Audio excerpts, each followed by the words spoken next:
شرف حاصل ہے جو حضرت ابو بکر کو حاصل نہیں، حضرت عمر کو حاصل نہیں، حضرت عثمان کو حاصل نہیں، حضرت طلحہ، زبیر، 1,00,000 سے زائد صحابہ میں وہ مقام، مرتبہ، وصف کسی کو حاصل نہیں ہے، حضرت علی کو حاصل ہے۔ اور وہ مرتبہ یہ ہے کہ حضرت علی کی پرورش نبوت کی گود میں ہوئی تھی۔ ڈھونڈنے والی آنکھیں اکثر ڈھونڈتی ہیں جہاں پہ خود قرآن کہہ رہا ہے کہ سمن بکمن امین فہم لا یرجعون، مگر پھر بھی وہ طلبگار ہیں مفتی صاحب کے قرآن میں علی کہاں ہے؟ ہمیں قرآن میں علی نظر نہیں آتے۔ تو آج میں آپ سے طلبگار ہوں کہ وہ فضائل و مناقب قرآن میں کہاں ہیں حضرت علی کے نام سے، وہ ذرا ہمیں سنا دیجئے۔ بسم اللہ الرحمن الرحیم۔ آپ نے جو سوال کیا کہ حضرت علی کرم اللہ وجہ الکریم کے فضائل قرآن میں، تو قرآن مجید فرقان حمید میں حضرت مولا مرتضیٰ کے فضائل بیان ہوئے ہیں، اور 300 سے زائد آیات قرآن میں حضرت علی کے حق میں موجود ہیں۔ یہ بات بھی حضرت عبداللہ بن عباس نے ہمیں بتائی۔ 300 سے زائد آیات ہیں۔ آپ اندازہ لگائیے کہ قرآن مجید فرقان حمید بتاتا ہے کہ وہ حالت نماز میں جو ہے وہ صدقہ کرتے ہیں، زکوٰۃ دیتے ہیں۔ تو وہ کون ہے جب فقیر مانگنے کے لیے آتا ہے تو کہیں اور سے اس کو نہیں ملتا تو علی دوران نماز اپنی جو ہے وہ انگوٹھی اتار کر اس کے حوالے کر دیتے ہیں۔ یہ حالت نماز میں، اور رب اس کو قرآن میں بیان کر رہا ہے۔ قرآن مجید فرقان حمید جب مبائلہ کا معاملہ آتا ہے عیسائیوں کے ساتھ تو فَقُلْ تَعَالَوْا نَدْعُ أَبْنَاءَنَا وَأَبْنَاءَكُمْ وَنِسَاءَنَا وَنِسَاءَكُمْ وَأَنفُسَنَا وَأَنفُسَكُمْ۔ آپ پوچھئے مفسرین سے، سب نے یہ لکھا ہے کہ وَأَنفُسَنَا وَأَنفُسَكُمْ۔ نبی کا نفس جس کو قرآن نے قرار دیا ہے وہ علی المرتضیٰ، نفس کے مقام پہ لے گئے، خوبصورت نفس رسول ہے۔ اور حضور انور صلی اللہ علیہ وسلم کی ایک حدیث ابھی اسلام میں میرے ذہن میں آ رہی ہے، اس پر لوگ اگرچہ کلام کریں گے لیکن یہ فضیلت کی بات ہے، اور اس کو 20 کتابوں میں یہ موجود ہے کہ حضور علیہ السلام نے فرمایا انا و علی من نور واحد، میں اور علی ایک نور سے ہیں۔ اور یہ روایت بھی ملتی ہے کہ جناب سیدنا حضرت آدم علیہ السلام کی تخلیق سے 14,000 سال پہلے حضور نے فرمایا اللہ نے مجھے اور علی کے نور کو اپنے نور سے پیدا کیا۔ اللہ اکبر، اللہ۔ تو قرآن مجید فرقان حمید میں اگر آپ دیکھیے تو جو قرآن مجید کی آیت ہے انما یرید اللہ لیذھب عنکم الرجس اہل البیت ویطہرکم تطہیرا، اس کے ذیل اور ضمن میں کون لوگ ہیں؟ وہ مولا مرتضیٰ ہیں، وہ سیدہ فاطمہ ہیں، اور انہی کے دونوں بیٹے ہیں جن کو نبی علیہ السلام نے اپنی چادر کے نیچے لیا اور کہا اللہم ہؤلاء اہل بیتی، یہ میری اہل بیت ہیں۔ تو قرآن نے انہی کی بابت جو ہے وہ یہ بات ارشاد فرمائی ہے۔ قرآن مجید فرقان حمید نے اور کئی مقامات پر جناب حضرت علی کرم اللہ وجہ الکریم کی بابت جو ہے وہ یہ بات کی ہے کہ ان کی عظمت یہ ہے۔ آپ دیکھیے بدر کی جب آپ بات کریں گے تو آپ کو جو ہے وہ یہ نظر آئے گا کہ مسلمان جو ہے وہ حق کے لیے کھڑے ہو گئے، تو وہ حق کے لیے جو کھڑے ہوئے ان میں سب سے بڑا نام میرے نبی کے اصحاب میں علی کا ہے، اور کس کا ہو سکتا ہے علی کے سوا؟ کہ جس قدر شجاعت اور بہادری کے ساتھ علی لڑے اور قدسی یہ اعلان کرتے ہوئے پائے گئے لا فتح الا علی لا سیف الا ذوالفقار، صبح اس پہ بات ہو چکی ہے۔ اور اسی انداز میں آپ دیکھیے کہ غزوہ احد ہے، غزوہ احد میں سب سے زیادہ اصحاب پیغمبر میں استقامت کے ساتھ لڑنے والی شخصیت کا نام علی ہے۔ تو ان غزوات کے تذکرے قرآن میں موجود ہیں، اور یہ غزوے اور یہ جنگیں جس میں مسلمان جو ہے وہ شریک ہوئے، کردار مولا علی نے ادا کیا ہے۔ اور حضرت علی کرم اللہ وجہ الکریم کی شان کیا بے مثال شان ہے۔ آپ ذرا اندازہ لگائیے کہ نبی رحمت صلی اللہ علیہ وآلہ وسلم علی کی پرورش اپنے گھر میں کرتے ہیں، اور پھر اپنی سب سے پیاری بیٹی جس کے متعلق حضور نے فرمایا فاطمہ میرے جگر کا ٹکڑا ہے، حضرت فاطمہ کا نکاح مولا علی سے کرتے ہیں۔ اور حضرت مولا علی کرم اللہ وجہ الکریم کی آپ یہ عجب شان دیکھیے کہ مدینہ نبی علیہ السلام تشریف لائے جب، تو مہاجرین کو انصار کا بھائی بنایا، علی اکیلے رہ گئے، تو حضرت علی کی آنکھوں میں آنسو تھے۔ تو بہت سارے لوگوں نے یہاں اپنی اپنی محبت کی بات ہے، کچھ لوگوں نے کہا کہ علی اس بات پہ رو رہے تھے کہ میرا کوئی بھائی نہیں بنا، لیکن میں یہ سمجھتا ہوں کہ علی اپنے مقدر پر رش کر رہے تھے، وہ خوشی کے آنسو تھے کہ سب کو سب کا بھائی بنا دیا، میں جو رہ گیا ہوں تو میں رہ نہیں گیا بلکہ میں اس ذات کا بھائی بننے والا ہوں جو ذات کائنات میں سب سے افضل۔ اور پھر جب حضور نے پوچھا علی تجھے کس نے رلایا، کہا یا رسول اللہ بھائی بندی کے بدن میں لوگوں کو باندھ دیا آپ نے، میرا کیا بنے گا؟ اب یہ سوالیہ نظر اور یہ بارگاہ مصطفیٰ کا ادب بھی ہے۔ حضور علیہ السلام نے فرمایا یا علی انت اخی فی الدنیا والآخرہ، تو اس بات پہ راضی نہیں ہے دنیا میں بھی تو میرا بھائی ہے، آخرت میں بھی میرا بھائی ہے۔ اور حضرت علی کرم اللہ وجہ الکریم کے فضائل قرآن میں ہیں، نبی علیہ السلام کے فرامین میں خود علی نے اپنی فضیلت کو خود بیان کیا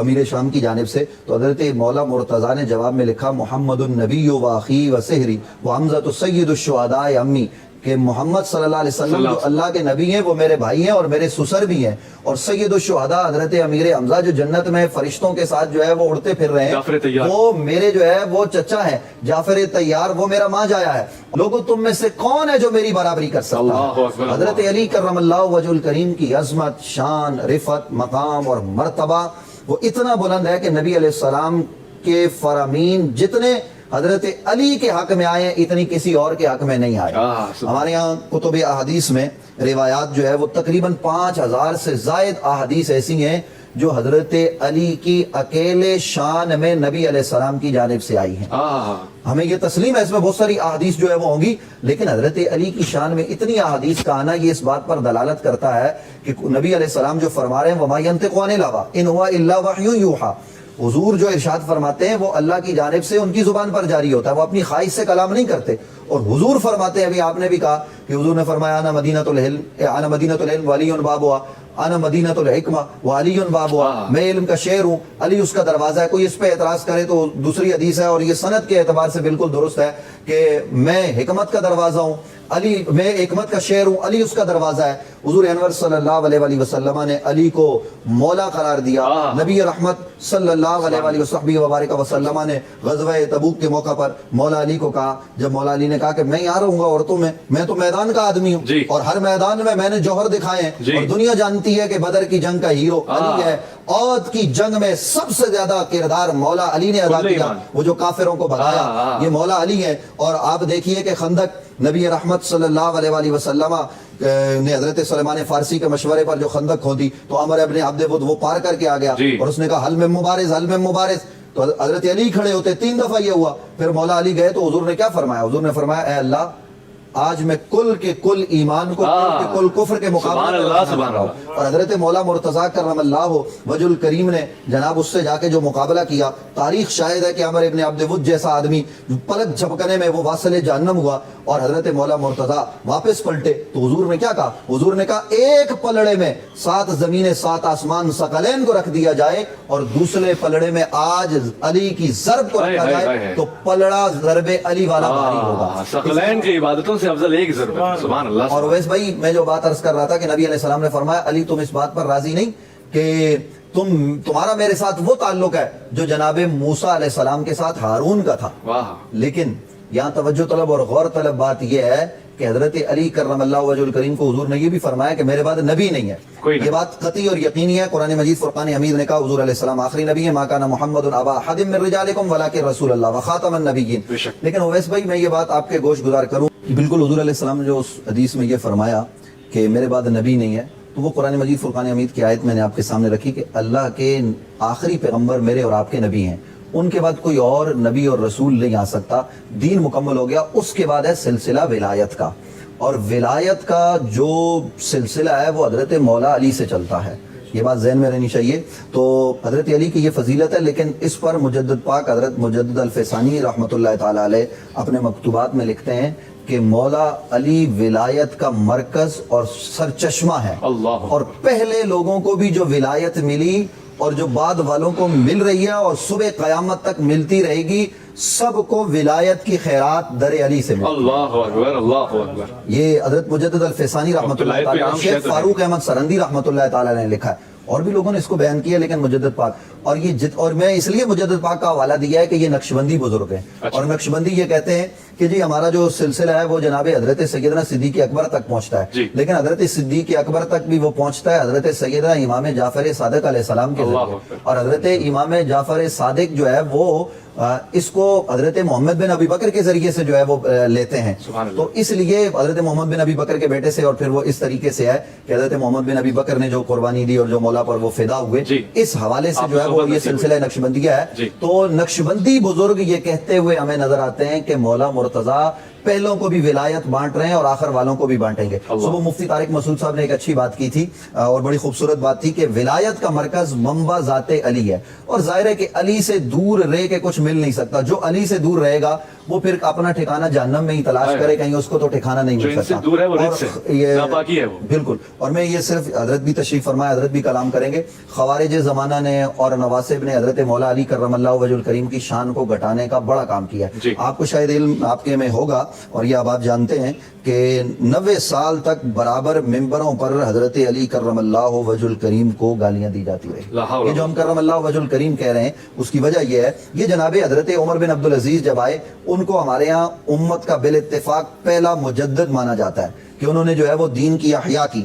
تو حضرت عمر بن عبدالعزیز نے کیا کیا؟ انہوں نے آ کر پابندی لگائی, یہ کام نہیں ہوگا, یہ جو تم ممبروں پر گالیاں دیتے ہو خطبوں میں یہ سب پابندی, اور جو تم میں سے یزید کا نام ادب سے لے گا اس کو ہم کوڑے ماریں گے. تو یہ کام انہوں نے کی ہیں حضرت عمر بن عبدالعزیز نے, بنو امیہ کے واحد آدمی. تو باقی لوگوں نے جو ہے وہ بہت عرصے تک گالیاں دلوائی, سب کچھ ہوتا رہا, لیکن ادھر ایک لمحہ ایسا بھی تھا, تاریخ کا ایک باب ایسا بھی ہے جہاں آپ علی نام نہیں رکھ سکتے, جہاں آپ حسن نام نہیں رکھ سکتے, جہاں آپ حسین نام نہیں رکھ سکتے. ان ناموں کے رکھنے پر جو ہے وہ پابندی ہے, اور ایسے نام اگر کسی کا ہو تو اس کو سزائیں دی جا رہی ہیں. لیکن اس دور میں بھی لوگوں کے دل میں حب علی موجود تھی, اور یہ سینہ بسینہ پہنچتی رہی. اور آج کتب احادیث کا اگر آپ مطالعہ کریں, جن چیزوں کو چھپانے کی کوشش کی گئی آج وہ روزے روشن کی طرح آیا ہے. بھلا کوئی چھپائے گا کیسے؟ آپ قرآن کو چھپا سکتے ہیں؟ قرآن انا اعطیناک الکوثر بیان کرتا ہے, تو حضور انور صلی اللہ علیہ وسلم کو کثرت خیر جو عطا کی گئی اس میں پہلی ذات تو مولا مرتضیٰ کی ہے. سبحان اللہ, سبحان اللہ. حضور انور صلی اللہ علیہ وسلم وبارک وسلم